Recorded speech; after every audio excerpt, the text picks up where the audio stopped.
লাভপুরের বন্যা কবলিত এলাকার গ্রামবাসীদের সচেতনতা ও প্রশিক্ষণ শিবির এনডিআরএফের। বীরভূমের লাভপুরের ঠিবা অঞ্চল বন্যা কবলিত অঞ্চল। প্রতি বছর বর্ষার সময় কুয়ে নদীর জল বৃদ্ধির কারণে বেশ কয়েকবার বাঁধ ভেঙে প্লাবিত হয় ওই অঞ্চলের প্রায় 15টি গ্রাম। প্রতি বছর বন্যা এলেই আতঙ্কের মধ্যে দিন কাটাতে হয় ওই এলাকার মানুষদের। গত বছর কিছুদিন পরপর একই সাথে দুবার কুয়ে নদীর বাঁধ ভেঙে বিপত্তি হয়, যার ফলে জলমগ্ন হয়ে পড়ে বলরামপুর, কান্দরকুলা সহ প্রায় 15টি গ্রাম।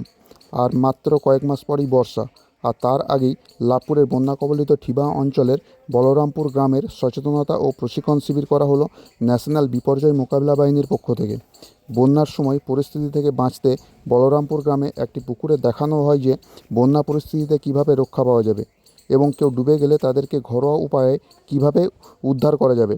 এমনকি পুকুরে বা জলের মধ্যে কোনো শিশু বা মানুষ ডুবে গেলে তড়িঘড়ি ঘরোয়া উপায়ে কিভাবে উদ্ধার করা হয় তার সমস্ত প্রক্রিয়া সচক্ষে দেখানো হয় গ্রামবাসীদের।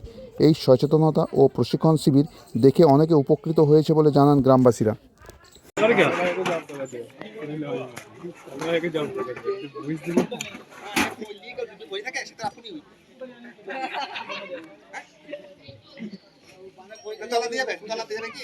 पानी देबे टांगे स्किल मेरे तो তুই দেবে ব্যাংকে তো ঠান্ডা লাগে কি দিয়াই তুই ভালো দিবি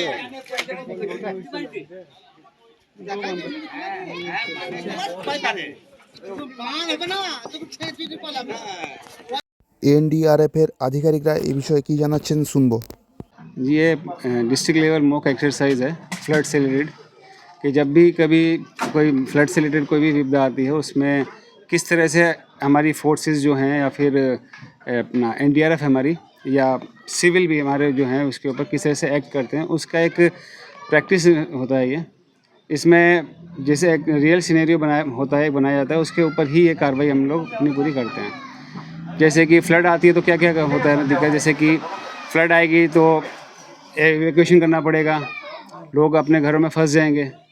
इसके अलावा ड्राउनिंग केस होते हैं और कई जगह ऐसे जगह पे भी होता है कि बंदों को कम तैरना आता है और फॉर क्या बोलते हैं एनडीआरएफ या एसडीआरएफ या कोई भी सिविल जो आपके क्या बोलते हैं उनको वॉलंटियर्स जो होते हैं वो उस टाइम वहाँ पे अवेलेबल नहीं होते। तो यहाँ पे इसमें साथ साथ इसमें ये भी सिखाया जाता है आप लोगों को भी कि अगर विपदा आ जाए ऐसे तो वो किस तरह से इम्प्रोवाइज राफ्ट की मदद लेते हुए यानी घर में जो घरेलू इस्तेमाल है की चीज़ें हैं उससे हम राफ्ट बना सकते हैं और अपना जो बाढ़ के समय में वहाँ से हम अपने विपदा से अपने बच के निकल सकते हैं। जिसको कम तैरना आता है वो राफ्ट का इस्तेमाल कर सकता है, जिसको ज़्यादा तैरना आता है वो दूसरे की हेल्प कर सकते हैं। इसके अलावा अगर आपको राफ्ट बनानी आती है तो आपके अलावा जो आपके साथ में या पड़ोस में कई लोग फंसे होंगे तो उनको क्या करते हैं वो राफ्ट की मदद से निकाल सकते हैं।